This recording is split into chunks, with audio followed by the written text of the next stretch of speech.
as you heard them say, a wonderful start there for Red Reserve, 3-0 with the swiftness.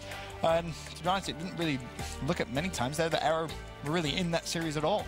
No, not really. I was trying to think, like, even Search and Destroy, like, it was somewhat of a close game, and I guess maybe the CTF was too, but even it being close, there was never a moment where we were like, oh, eRa's actually going to pull this off. No, Red Reserve, as expected from most people, I think would be fair to say, just very controlling in all three game modes. The preparation was there, the work was there, the teamwork.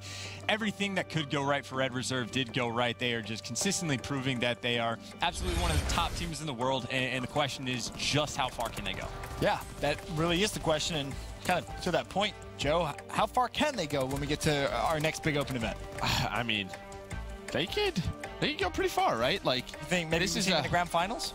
I don't know about that far. That's like, I think that's one step short. I feel like they can get like a third, fourth. I don't know if I see them in the finals, and obviously at New Orleans, that's really where they're placed. But I still feel like when you go up against some of the best teams in the world, they're still going to lack. But I think one of the big things is going into this series, they got the hard points they wanted. You know, they got St. Marie Dumont, where they've been just so dominant. Zero had a great game. And they got London Docks. We didn't get to London Docks hard points, but I feel like they just won the vetoes. They did a great job controlling winery and parking lot. That ultimately led them to getting this map #1 win. And that's a huge strength of this team as well. Just that, like, if they can get Valkyrie under their map pool as well as like one of their dominant hardpoint maps, then you're going to have to play on at least one of their best maps, if not two. So, yeah, Red Reserve, I think they have the makings. I think earlier in the year, the problem was they were solid, but not quite great, and I'm kind of looking at Zero for that. Like, he's been good all year, don't get me wrong, but he is, like, just really heated up, it seems like, in the Pro League. Like, obviously, yes, it's against eRa, who's sitting at 3-8, so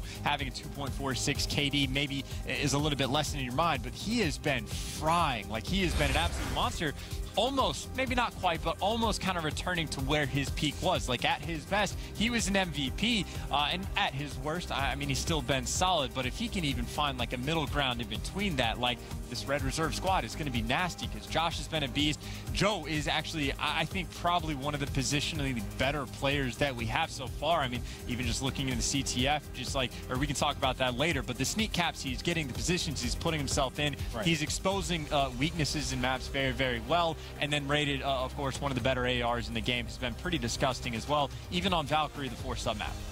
Yeah, and I think as we go into this map #2, I think Zero, what he tweeted yesterday was he felt like his respawn was getting stronger and stronger, but his search and destroy was lacking. And he said, like, this even happened last year, but I remember last year when he was with that Splice roster that Zero was so strong on search and destroy. Like, he would drop double digits consistently.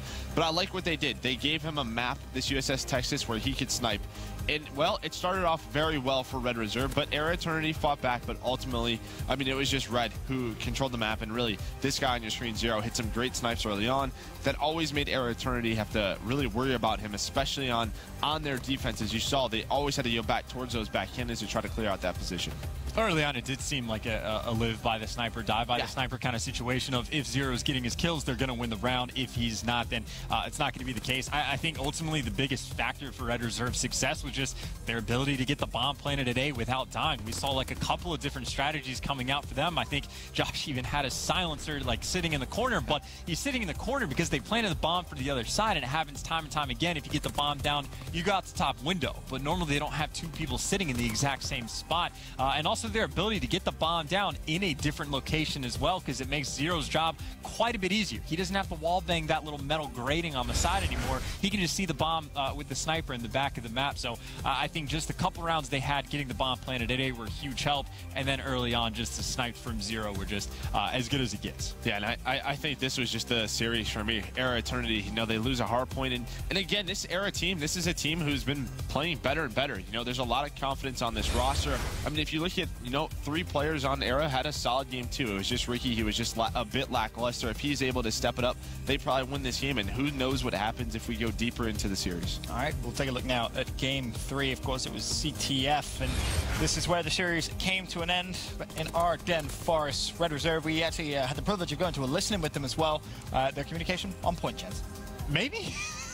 I mean, if you say it, I believe it, but I'm having trouble because, like, something we heard from Optic Gaming's comms on this is there's zero clutter, and there definitely sounds like quite a bit of clutter for Red Reserve, but if they can all understand each other, it's fine because the small talk is there. Like, they had a situation where all 4 players are coming off spawn after they get wiped, trying to pull the flag, and you can hear the call. It's like, whoever spawns up last, this is what you're picking up. Raided's like, all right, guys, this is what I'm watching. There are players here and here. Here's who needs to do what. So they're instructing each other. They're figuring things out. They know when players are coming off spawn. So their comms definitely seem to be good, and more than likely, they're absolutely going to be fine. And of course, even the way they played the map, I don't think there was really a moment where we thought eRa, again, was ever going to have a chance at winning this game. Yeah, and again, you talked about Joe on Capture the Flag. Yeah, his positioning is great, and it seems like Red Reserve almost relies on him on this map. You know, there was a lot of the times where it just relied on him. If you won a one-on-one against eRa Eternity in their base, you got the flag out. That gave them the 2-0 lead, and then on that second half, when you have that 2-flag lead, you can play at your pace, make eRa come to you. They did a great job just controlling the pace of the map. Now, that result is actually very, very interesting for a couple of reasons. Of course, congratulations again for Red Reserve 3-0 victory. Now,